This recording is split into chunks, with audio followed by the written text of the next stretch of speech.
Tahun lalu aku sempat berdebat sama beberapa follower di Instagram gara-gara statementku yang mengatakan bisnis itu sebaiknya fokus di satu bidang dulu aja, jangan langsung ke banyak bidang biar bisa fokus dan hasilnya maksimal. Ternyata ada banyak follower yang nggak setuju dan malah berbeda pendapat. Mereka justru mengatakan kalau membuka bisnis itu nggak boleh cuma satu. Jadi langsung aja buka banyak, biar kalau ada bisnis yang sepi, bisnis yang lain bisa menopang.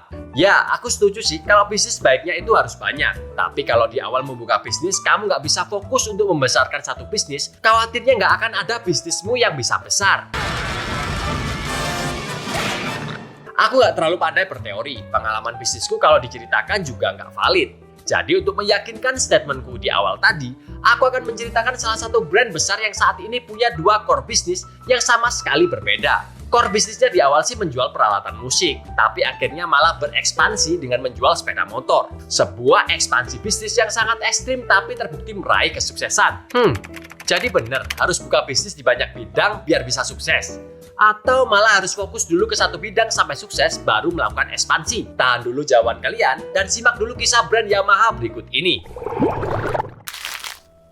Harus diakui ketika kita membahas nama Yamaha, pikiran kita pasti langsung tertuju ke dua sektor bisnisnya, Yamaha musik dan Yamaha motor. Waktu masih sekolah dulu, aku mengira meski memiliki nama yang sama, tapi sebenarnya mereka adalah perusahaan yang berbeda. Mana ada perusahaan yang memproduksi alat-alat musik, juga memproduksi sepeda motor. Dipikir gimana pun tetap gak nyambung gitu loh. Dan aku juga yakin pasti ada banyak di antara kita yang dulunya atau bahkan sampai sekarang memiliki persepsi yang sama, ya kan? Tapi persepsi itu ternyata salah, karena Yamaha musik dan Yamaha motor itu berada di naungan perusahaan yang sama, yaitu Yamaha Corporation. Sebelum ngomong lebih jauh, aku bakalan menceritakan sejarah singkat tentang bagaimana Yamaha berdiri.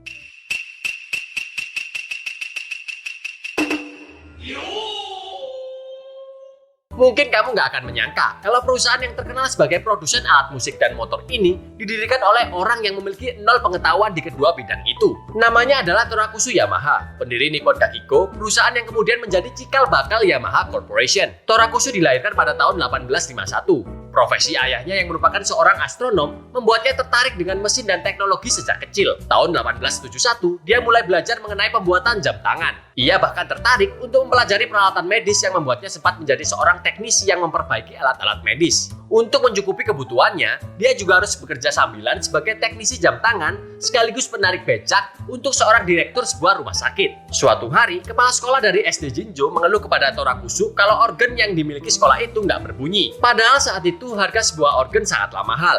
Sebagai perbandingan, satu unit organ dapat digunakan untuk membeli setidaknya 900 kg beras.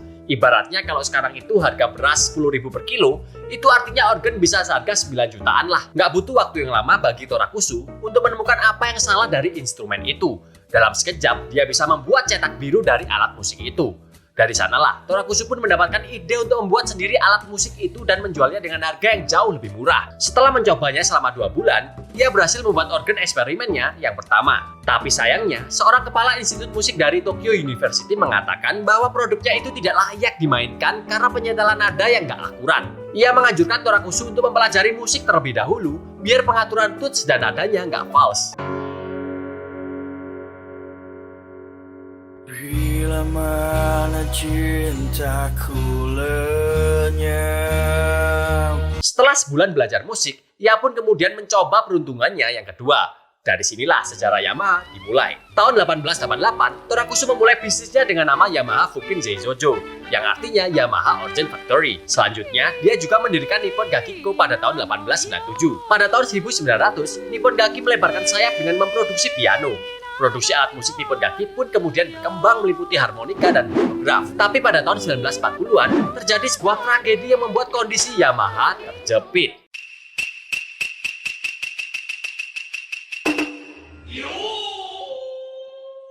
Militer Jepang yang sedang menghadapi perang dunia melawan Amerika dan sekutunya mendesak Yamaha untuk menghentikan produksi alat musiknya dan membantu militer untuk memproduksi alat-alat yang bisa mendukung kekuatan militer Jepang. Waktu itu Yamaha kebagian memproduksi tangki bahan bakar, sayap dan baling-baling pesawat terbang. Aneh juga ya, biasanya memproduksi alat musik, tiba-tiba ini dipaksa untuk memproduksi baling-baling pesawat. Tapi mau gimana lagi, yang namanya didesak pemerintah dalam kondisi darurat, mau nggak mau ya kudu nurut. Hal itu membuat keuangan perusahaan jadi nggak stabil. Tapi gara-gara itu juga, Yamaha jadi jadi punya kemampuan untuk mencetak besi, teknologi yang nantinya mampu membantu mereka untuk memproduksi sepeda motor. Setelah Perang Dunia Kedua berakhir, keadaan untuk Yamaha pun berbalik. Kebijakan pemerintah Jepang untuk mewajibkan pendidikan musik bagi setiap anak-anak di sekolah dasar Jepang membuat permintaan alat musik pun meningkat drastis. Dampaknya luar biasa, seperti dikutip dari The New York Times, jika pada tahun 1954 hanya 1% keluarga Jepang yang memiliki piano, maka pada tahun 1994 hampir 20% keluarga memiliki piano. Bisnis Yamaha yang awalnya terseok-seok akhirnya kembali melaju kencang. Tahun 1950-an dengan kondisi perusahaan yang lebih prima,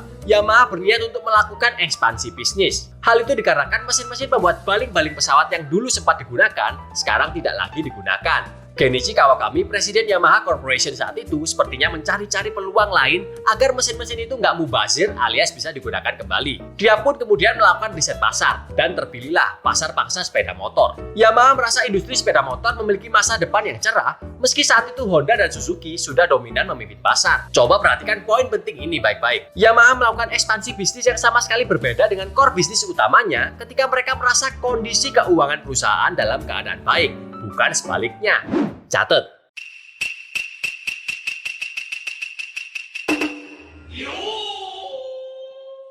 Meski memiliki nama baik dan modal yang cukup, menjual sepeda motor tidak semudah membuka warung kopi. Selain membutuhkan dana yang cukup besar, posisi Yamaha waktu itu juga sama sekali belum menguasai teknologi pembuatan sepeda motor. Maka gak heran kalau keputusan Genichi ini banyak ditentang oleh para petinggi perusahaan yang lainnya. Alih-alih terdesak, Genichi malah berkata, "Kita sudah melakukan pertimbangan masak sebelum mengambil keputusan ini. Saya sudah ke Eropa, melihat perkembangan dan pertumbuhan pasar sepeda motor di sana. Lagi pula, aku juga sudah berbicara dengan direktur teknis yang mengatakan kalau membuat sepeda motor bukanlah hal yang mustahil untuk kita lakukan saat ini." Kira-kira begitulah Genichi ngomongnya kepada para pemimpin perusahaan yang lainnya. Bukan hanya itu, alasan kenapa Yamaha mulai melirik industri lain adalah karena membuat alat musik seperti piano membutuhkan kayu dengan kualitas yang bagus, di mana bahan baku kayu seperti itu makin lama makin sulit dijumpai. Back to topic, setelah memutuskan untuk memproduksi sepeda motor, ternyata hambatan yang dihadapi Yamaha banyak banget. Mulai dari mesinnya yang bobrok, desain yang terlihat aneh, kurang estetik, dan berbagai macam masalah produksi lainnya.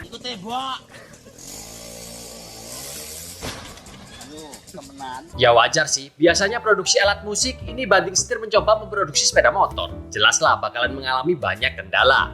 Akhirnya untuk memperkecil kegagalan, Yamaha memutuskan mencontoh sepeda motor RT125 yang diproduksi oleh perusahaan Jerman DKW. Sepeda motor hits yang waktu itu juga sudah banyak dicontoh oleh para produsen sepeda motor lainnya, seperti BSA Hantam, bahkan Harley Davidson Hammer. Emang ya, daripada pusing-pusing nggak ada ide, teknik ATM amati tiru modifikasi itu sangat membantu sekali. Ini adalah perbandingan desain sepeda motor DKW dengan produksi Yamaha. Gimana menurutmu? Berbeda atau malah nggak ada bedanya sama sekali? Sebenarnya nggak ada masalah kalau model sepeda motor pertamanya itu hasil dari ATM. Yang terpenting buat Yamaha saat itu, mereka bisa cepat merilis sepeda motor barunya dan melihat respon masyarakat Jepang. Di saat melaunching sepeda motor pertamanya, Yamaha memiliki ekspektasi yang besar. Wajar aja sih, kan nama besar Yamaha sudah terkenal di seantero Jepang. Potensi produknya bisa laris manis itu gede banget. Seharusnya. Karena realitanya, sepeda motor Yamaha itu susah banget dijual. Banyak dealer yang nggak mau menjual produksi Yamaha.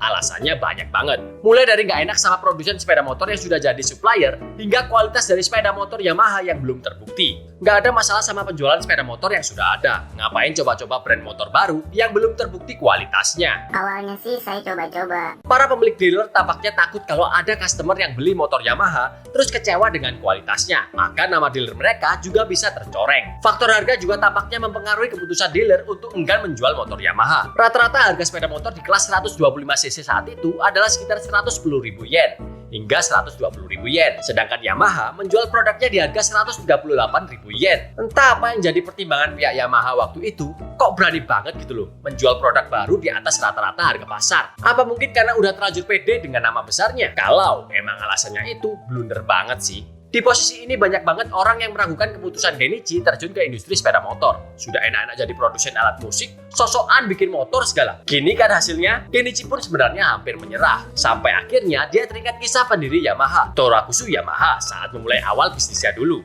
Jatuh bangun juga dialami oleh leluhurnya itu. Produk organ pertamanya pun nggak langsung berhasil dan laris manis kan? Kasusnya sama seperti kayak yang dialami saat itu. Sampai akhirnya dia meyakinkan dirinya untuk terus optimis dan berjuang memasarkan sepeda motor pertamanya itu. Berbagai cara mulai dia lakukan untuk menaklukkan hati para pemilik dealer. Mulai dari test drive gratis, jaminan garansi mesin, bahkan mengajak pemilik dealer makan bersama. Hingga akhirnya satu persatu dealer luluh dan mau menjualkan produk pertama Yamaha hingga saat ini.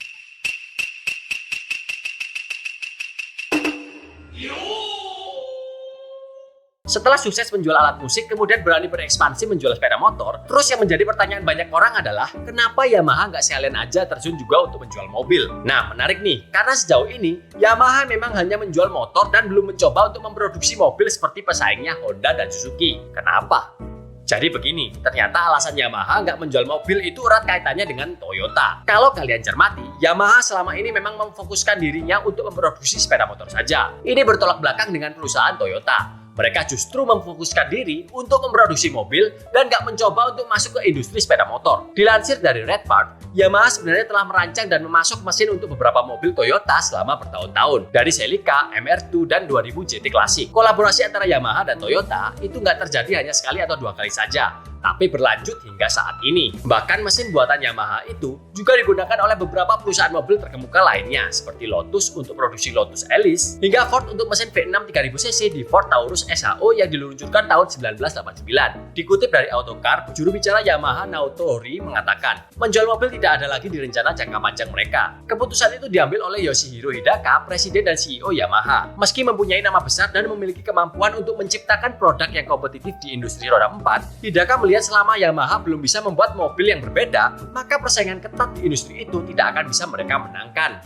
Pemikiran dan strategi yang berbeda ya dari Kenichi di masa lampaunya. Aku sendiri sebagai orang awam berpendapat kalau hal ini sah-sah aja untuk dilakukan. Setiap pemimpin pasti memiliki pertimbangannya masing-masing mengenai masalah ekspansi ini. Kondisi perusahaan, peta persaingan, serta share market juga wajib diperhatikan untuk bahan pertimbangan. Tapi setidaknya dari kisah Yamaha ini, aku jadi mendapatkan beberapa insight pertimbangan yang harus kita lakukan sebelum memutuskan untuk ekspansi bisnis.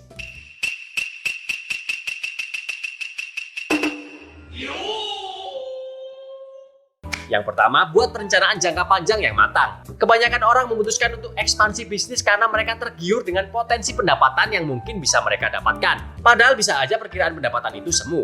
Atau parahnya, bisa membuat core bisnis yang mereka jalankan saat ini terbengkalai dan akhirnya ikut terseok-seok. Misalnya kamu sudah jualan cemilan, tiba-tiba kamu melihat ada orang jualan jilbab laris manis. Kemudian kamu tergiur untuk mencoba bisnis jilbab juga. Modal yang seharusnya diputar untuk bisnis cemilan, diambil sebagian untuk mulai bisnis jilbab. Atau waktu yang seharusnya dibuat untuk membesarkan bisnis cemilan terbuang untuk mengurusi bisnis jilbab. Kebayangkan gimana hasilnya kalau bisnis jilbabnya gagal? Apa nggak ikut terseok-seok tuh bisnis cemilanmu? So, sebelum memutuskan buat ekspansi bisnis, coba jawab pertanyaan-pertanyaan berikut ini. Kenapa kamu punya pikiran untuk melakukan ekspansi bisnis? Apa yang kamu targetkan? Gimana penjualan di bisnismu yang saat ini? Gimana keadaan bisnismu 5 tahun ke depan? Apakah ekspansi bisnis itu membantu pertumbuhan core bisnis atau malah berpotensi membunuhnya di masa depan? Kalau kamu bisa menjawab pertanyaan di atas dan kamu rasa jawabannya lebih condong untuk mendukung ekspansi bisnis, why not? Gas aja. Yang kedua, setelah kamu merasa siap lahir batin untuk melakukan ekspansi, kamu butuh membuat standar operating procedure atau SOP untuk mempermudah kamu menjalani ekspansi bisnis. Kenapa butuh SOP? Ya karena agendamu nanti bakalan kepecah, mikirin core bisnis dan sektor bisnis baru yang akan dimasuki. Kamu bakalan mendalami hal yang mungkin belum begitu kamu pahami. Jelas butuh belajar lebih dan itu pasti sangat menyita konsentrasi dan waktu. Jangan sampai mengurus ekspansi bisnis membuat core bisnismu kocar-kacir. Dengan adanya SOP yang jelas, maka akan memudahkanmu untuk mengontrol bisnis. Para pegawai juga bakalan bekerja sesuai SOP tanpa perlu kamu hadir secara langsung dalam bisnisnya. Yang terakhir, agar mempermudah ekspansi, kamu bisa bekerja sama dengan pihak yang sudah berpengalaman di dalam sektor bisnis itu. Menurutmu kenapa Raffi Ahmad, Arif Muhammad, dan banyak artis lainnya punya banyak bisnis padahal dirinya tiap hari sibuk syuting, bukannya ngurusi bisnis? Itu semua bisa mereka lakukan karena mereka punya partner bisnis yang menghandle urusan bisnis mereka. Dan meski kamu bukan artis, tapi kamu juga bisa meniru trik mereka. Kamu bisa mencari partner yang mengerti produksi, marketing, atau apapun yang kamu butuhkan. Kamu bisa menjadikannya partner yang digaji atau partner yang kamu ajak untuk memiliki bisnis. Atur aja deh enaknya gimana. Yang penting partnermu itu harus mengerti seluk-beluk sektor bisnis yang akan kamu masuki. Kalau sama-sama buta ya buat apa? Mending kerja sendiri aja kan. Ferruccio Lamborghini aja awalnya awalnya cuma bisnis mesin traktor, tapi akhirnya bisa memproduksi supercar Lamborghini berkat bantuan 3 orang mantan mekanik Ferrari. Kalau bisa membuka bisnis lebih mudah gara-gara berpartner sama orang yang tepat, kenapa enggak? Oke, segitu dulu konten kali ini. Semoga bermanfaat. Bagikan juga cerita atau pengalaman kalian saat melakukan ekspansi bisnis. Atau bisa juga bagikan ketakutan atau kesulitan apa yang kalian alami saat akan melakukan ekspansi bisnis. Tulis pendapatmu di kolom komentar ya. Jangan lupa subscribe dan tekan tombol lonceng notifikasinya juga, biar kalian bisa selalu update postingan terbaru dari channel ini. Saya Esteban Purba, until next time, keep struggle.